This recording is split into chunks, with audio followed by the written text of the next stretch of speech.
Avez-vous déjà senti, sans pouvoir l'expliquer, qu'il manquait une page dans l'histoire que l'on vous a racontée? Comme si, entre les versets lus à voix haute et les silences des églises vides, il restait quelque chose de non dit, de refoulé. Non pas un mensonge, mais un oubli organisé. Il y a des enseignements qu'on ne trouve dans aucun catéchisme, des paroles de lumière que l'histoire n'a pas retenues, non parce qu'elles étaient fausses, mais parce qu'elles dérangeaient.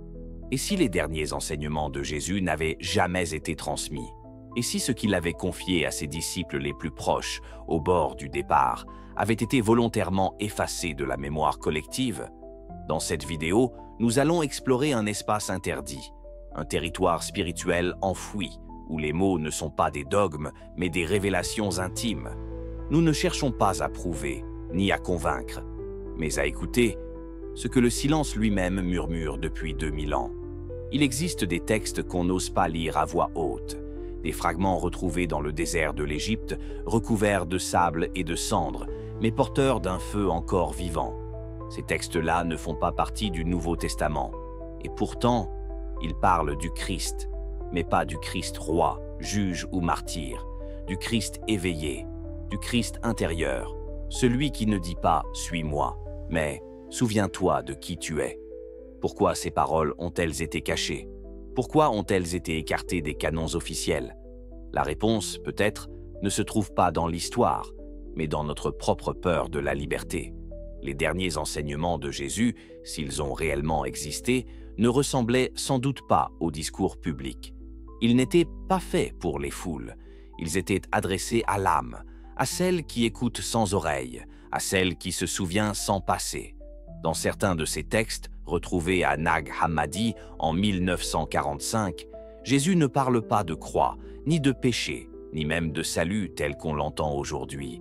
Il parle de connaissance, pas une connaissance mentale, mais une gnose, un savoir qui brûle, qui transperce, qui vous fait tomber à genoux sans violence, parce qu'en un instant, vous reconnaissez que tout était déjà là, en vous, et qu'on vous l'avait seulement fait oublier. Il y a une parole que l'on attribue à Jésus dans l'Évangile selon Thomas. Elle n'est pas spectaculaire, elle ne parle pas de miracle, mais elle bouleverse tout.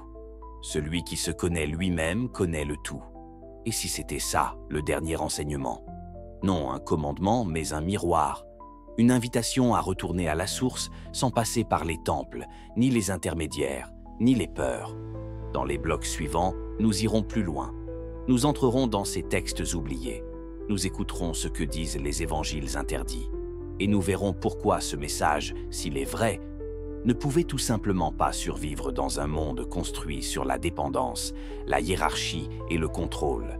Abonnez-vous pour rejoindre notre communauté de chercheurs de sagesse spirituelle. Il y a des vérités qui ne supportent pas l'encre. Elles ne vivent que dans la mémoire de ceux qui écoutent autrement. Des vérités transmises dans l'ombre, dans les grottes, les déserts, ou le silence d'un regard partagé entre initiés. En 1945, non loin de Nag Hammadi, en Haute-Égypte, un paysan découvre par hasard un vase d'argile scellé, enterré depuis plus de 15 siècles. À l'intérieur, 13 codex reliés en cuir. Ils sont couverts de sable et de prières. Et pourtant, en les ouvrant, ce n'est pas le passé qu'on entend, mais une voix étrange, familière, oubliée. Une voix qui ne parle pas d'obéissance, ni de sacrifice. Elle ne promet pas un paradis futur, elle ne condamne pas ceux qui doutent. Cette voix, attribuée à Jésus dans ces textes, ne demande rien. Elle ne cherche pas à convertir, elle invite seulement à se souvenir que le royaume n'est pas à venir, ni à mériter, ni à conquérir. Il est ici, maintenant. Et s'il est caché, ce n'est pas parce que Dieu l'a voulu. C'est parce qu'on nous a appris à regarder ailleurs. Ce que vous allez entendre dans ces manuscrits pourrait troubler, car il ne s'agit pas d'ajouter une nouvelle doctrine à celle déjà connue.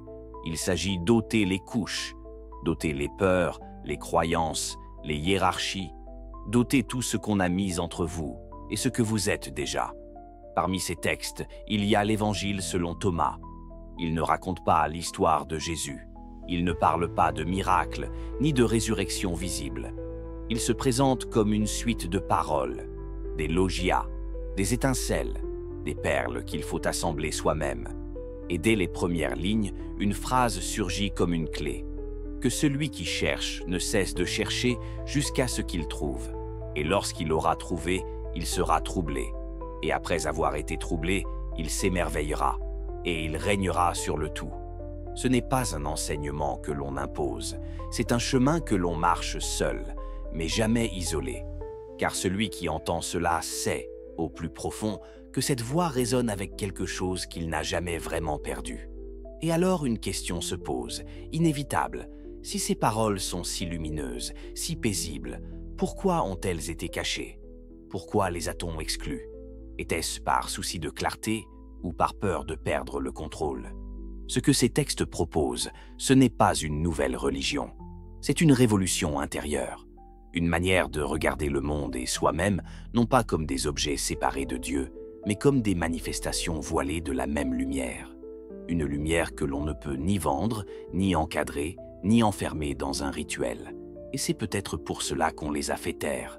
Pas parce qu'ils étaient faux, mais parce qu'ils rendaient inutile tout ce qui se prétendait indispensable. Un temple, un dogme, un intermédiaire, un pouvoir. Et dans cette lumière, vous êtes déjà chez vous. Il y a des vérités qu'on n'enseigne pas parce qu'elles ne peuvent être transmises que par choc intérieur. Ce que les évangiles apocryphes dévoilent ne sont pas des secrets au sens spectaculaire du terme, mais des miroirs trop profonds pour qu'on ose y plonger sans trembler. Dans l'un de ces textes, Jésus ne parle ni d'ennemis, ni de récompenses célestes. Il parle de connaissance intérieure. Il dit « Si vous vous connaissez, alors vous serez connus, et vous saurez que vous êtes les fils du Père vivant. » Cette parole ne demande pas de croire, elle ne réclame pas d'obéir, elle ne menace pas de punir. Elle vous regarde, elle vous révèle, elle vous rend responsable de la lumière que vous portez. Et cela change tout, car une foi construite sur la peur peut être dirigée. Une foi construite sur la mémoire divine ne se laisse pas gouverner. C'est peut-être ici que se trouve la vraie fracture entre le Jésus des évangiles officiels et celui des textes gnostiques. Le premier est présenté comme un roi, un maître, un médiateur entre Dieu et les hommes. Le second est un frère, un guide, un témoin de ce que vous êtes déjà. Il ne fonde pas une église, il n'institue aucun clergé, il ne crée aucun dogme, il n'ordonne aucun sacrifice. Il vient et il dit « Le royaume est en vous ». Pas plus loin, pas après la mort, pas dans les mains d'un autre. En vous, et soudain, tous les murs tombent. C'est ce genre de paroles qui ne pouvait survivre aux structures de pouvoir. Car si chacun devient temple vivant, à quoi bon les temples de pierre? Si chacun devient porteur de vérité, à quoi bon les autorités? Si Dieu habite en toi, que devient l'institution qui prétend t'en rapprocher? Le danger n'est pas théologique, il est politique, il est structurel, il est dans le fait qu'un homme éveillé ne se laisse pas manipuler, qu'une femme consciente n'a pas besoin d'être validée. Le message gnostique est simple, mais il est radical. Il dit « Rappelle-toi ». Et ce simple rappel est une menace pour tout ce qui se nourrit de ton oubli. Alors, les textes ont été effacés, les maîtres ont été réduits au silence. L'histoire a été réécrite non pour mentir, mais pour protéger un ordre. Et nous avons grandi dans ce silence. Nous avons prié sans écouter, obéi sans comprendre, espéré un ciel que nous portions déjà.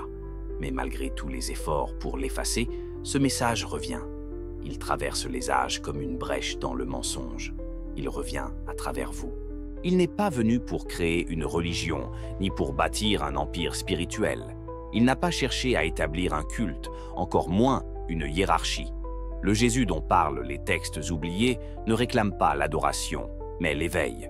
Il ne vous demande pas de le suivre aveuglément, mais de vous reconnaître à travers lui. Il est miroir, il est passage, il est rappel vivant de ce que vous avez toujours été. Il ne parle pas à la foule, il parle à l'intime. Il ne donne pas des lois, il éveille des mémoires. Il ne promet pas le ciel à ceux qui croient, il murmure la lumière à ceux qui se cherchent. Dans l'évangile de Thomas, il n'est jamais question de dogme, ni de miracle. Jésus y est un maître silencieux, un éveilleur de regard. Il ne guérit pas les corps, il dévoile l'âme. Il dit « Celui qui se connaît lui-même connaît le tout. Une phrase simple, nue, tranchante comme une lampe dans l'obscurité. Elle ne vous donne rien, elle vous dépouille, car vous ne pouvez la recevoir sans perdre ce que vous pensiez être. Elle ne rajoute pas de savoir, elle retire les couches. Et c'est cela, peut-être, qui fait de ces enseignements un danger. Non pas pour l'âme, mais pour les structures qui cherchent à la contenir. Car si l'on admet que le salut ne vient pas d'un rituel, mais d'une reconnaissance intérieure, que devient la fonction de ceux qui prétendent vous guider? Que devient le rôle du temple, du prêtre, du dogme, si Dieu est déjà là, sous votre souffle? Si le royaume est ici, que devient l'attente? Si le Christ ne vient pas vous sauver, mais vous réveiller, que devient le pouvoir de ceux qui veulent vous garder endormis? Ces paroles ont un goût de feu. Elles ne flattent personne, elles ne s'installent pas dans des systèmes, elles renversent, doucement, mais irréversiblement, la manière même dont on pense la foi. Elles ne construisent rien à l'extérieur, elles révèlent une architecture secrète au-dedans. Et dans cette architecture, il n'y a ni trône, ni sacrifice, ni juge. Il n'y a qu'un centre vivant, une lumière nue et une mémoire blessée qui demande à guérir. Et vous, que voyez-vous quand vous regardez ce Jésus-là? Est-ce qu'il vous fait peur ou vous libère? Est-ce qu'il vous éloigne de Dieu ou vous en rapproche d'une manière plus intime, plus étrange, plus vraie?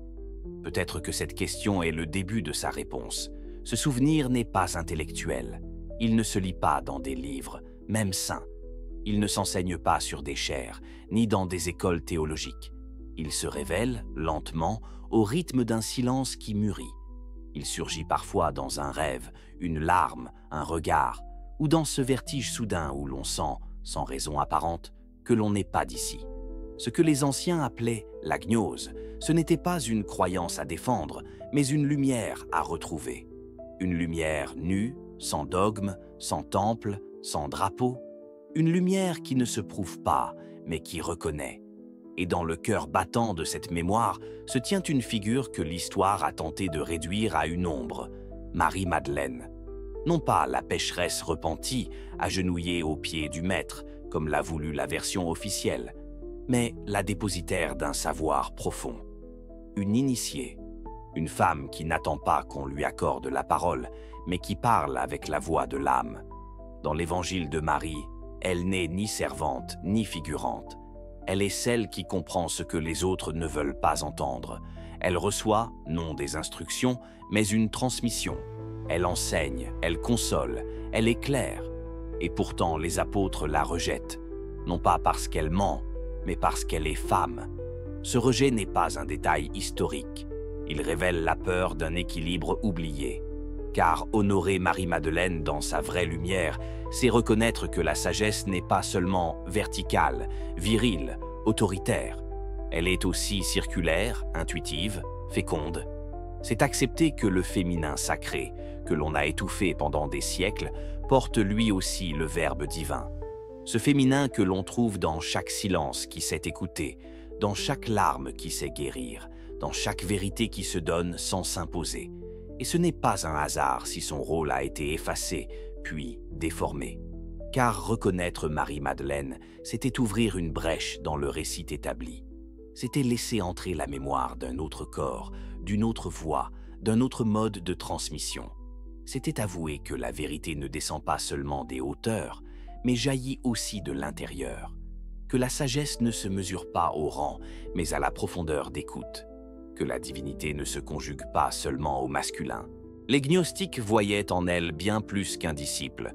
Elle incarnait, dans leur tradition, la Sophia terrestre, le reflet humain de la sagesse divine. À travers elle, c'est tout un pan de l'expérience spirituelle qui se réveille, celle qui ne demande pas de croire, mais de ressentir, celle qui ne juge pas les erreurs, mais les transforme, celle qui ne divise pas, mais unifie. Et peut-être que c'est pour cela qu'on a tenté de la faire taire, parce qu'en elle, il y avait trop de lumière pour qu'on puisse la contenir dans une doctrine, trop d'intuition pour qu'on puisse l'enfermer dans un rôle, trop de vérité pour qu'on puisse l'ignorer sans trembler. Mais la mémoire ne meurt pas, et ce qu'on a voulu effacer revient comme un battement ancien sous les pierres du silence. Ce féminin, dans la tradition gnostique, porte un nom. Sophia. Elle n'est pas une idée, elle est une présence, une mémoire cosmique blessée, tombée dans les mondes inférieurs, non comme châtiment, mais comme guide silencieuse. C'est elle qui, dans le mythe, donne naissance au démiurge, une entité imparfaite qui se croit Dieu. Et ce monde, tel que nous le connaissons, serait son œuvre. Non pas comme un châtiment, mais comme un accident de conscience, une séparation, une illusion, un voile posé sur la lumière originelle. Et si le Dieu jaloux, vengeur, autoritaire de certains textes n'était pas le Père véritable, mais une copie déformée, une projection d'ignorance sacrée, cette pensée dérange, elle trouble, elle fait vaciller nos fondations. Mais elle ouvre aussi un espace où la divinité n'est plus un maître extérieur, mais une source intérieure, où le mal n'est pas un ennemi, mais un oubli, et où le salut n'est pas offert, mais reconnu. Alors que reste-t-il de ces enseignements cachés? Ce n'est pas un message figé, c'est une invitation, une graine plantée dans le cœur, une mémoire vivante qui attend votre regard. Le Christ des évangiles oubliés ne demande pas qu'on le suive, il espère qu'on se souvienne. Il n'est pas le seul Fils de Dieu, il est le témoin de ce que nous sommes aussi. Étincelles en exil, lumières endormies. Et si vous ressentez en vous quelque chose vibrer, même légèrement, ce n'est pas une coïncidence. C'est un appel, un rappel, une porte entr'ouverte. Ce que vous venez d'entendre n'est pas une conclusion, c'est un commencement, un souffle sacré qui vous murmure. Tu n'es pas perdu, tu es en train de te souvenir. Pour ne manquer aucune révélation à venir, pensez à vous abonner et à activer la cloche. Et dites-moi dans les commentaires, qu'est-ce que cela a réveillé en vous? Quelle vérité oubliée cherche encore un nom dans votre silence? Votre voix peut en réveiller d'autres. Ce message ne nous appartient pas. Il est notre héritage et il est temps de le revendiquer.